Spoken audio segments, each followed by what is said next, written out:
All right, guys, we needed an updated piping practice sheet. So I wanted to show you guys, for all of our virtual classes that we've been having lately, some tips and tricks on how to get started. So we use these bags that are specifically for glaze and cookie icing, and they have one seam, and then they have this little, let's see if I can get it, little tip, and I've already cut the tip of that off. It's about 1/8 of an inch.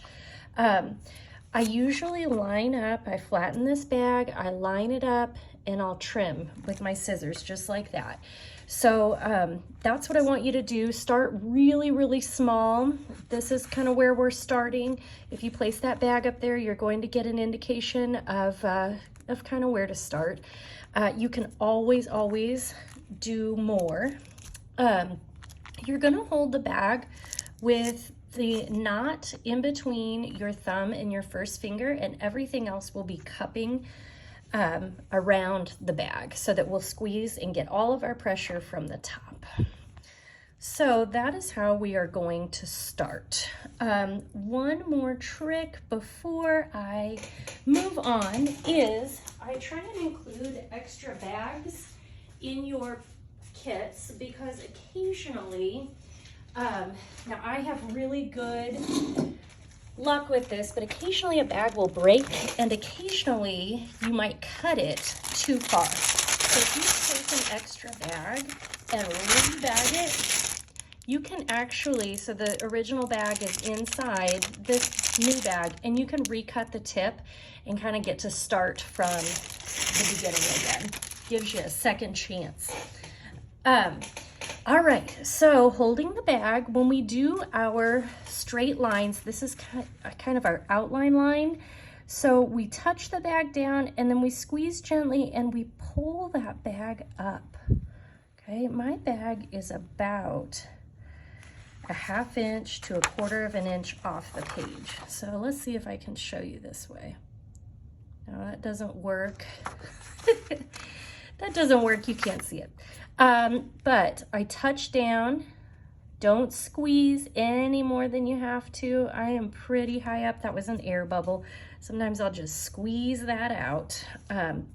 Sometimes we get a powdered sugar clump, but none of that should impact your ability to fill.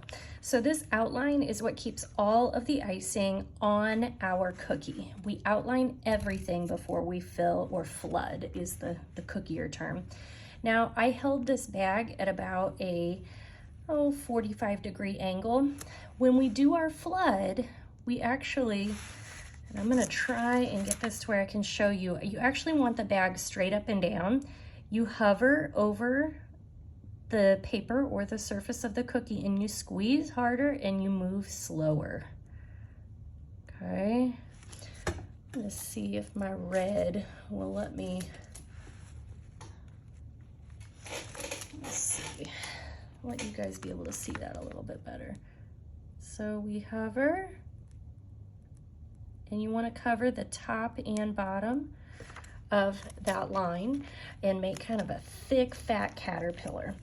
And that is going to be useful for you when we get real close to our outline and everything fills a little bit quicker. So in cookie decorating, it is very rare that we have all straight lines. So I want you to practice just the wrist. We're back to that 45-degree angle, just moving the wrist. Try and stay on the lines. It's not imperative. I just want you to get the feel for what it's like. Again, I am lifting up at least 1/4 of an inch. Okay, so sometimes we do have sharp corners. So the trick with zigzags and sharp corners is you start and you stop each one by laying it down on the paper. I'm not touching in the middle, but I'm setting it down each time. Okay, if you notice that you're getting bulbs down here, it's because you're pausing too long and you are you're still squeezing. Let's see, we've got the magic wand in here. So I wanted to show you the magic of this cute little tool. it can actually just go through and erase anything that you've done. And I use this erase feature quite frequently.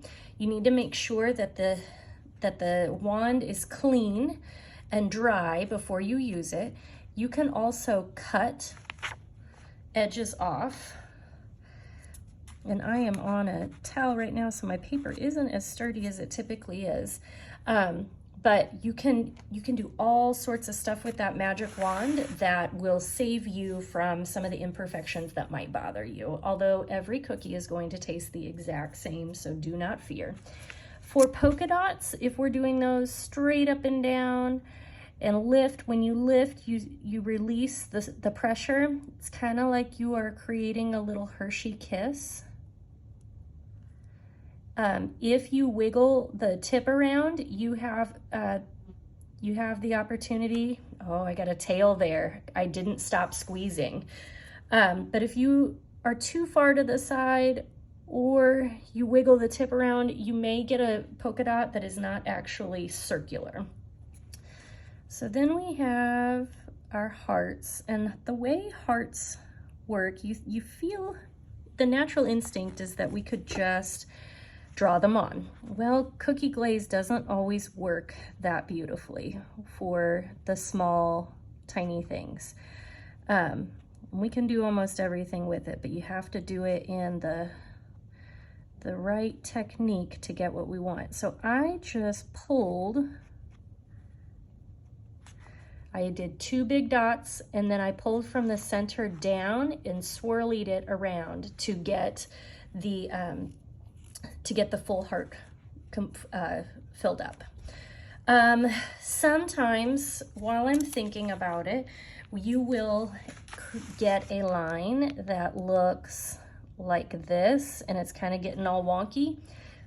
That is when you are squeezing harder than you need to for the speed you're going. So if I'm squeezing that hard, I need to be moving really quickly.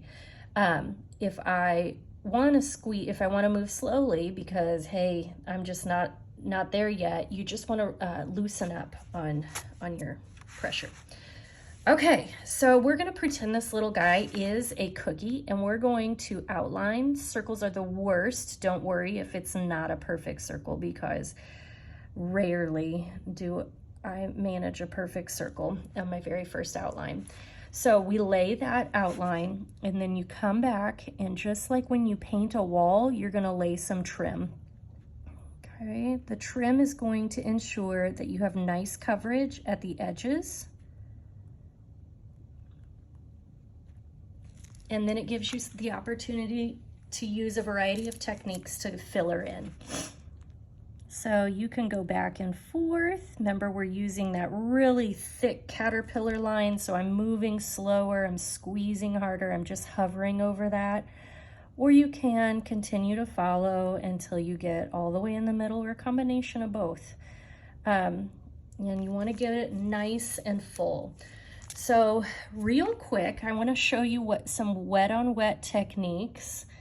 That is not contrasting enough. Let's try white. So you can put polka dots in here, wet on wet, and you can drag from the top through to get a cute little heart. So that's one of the deals.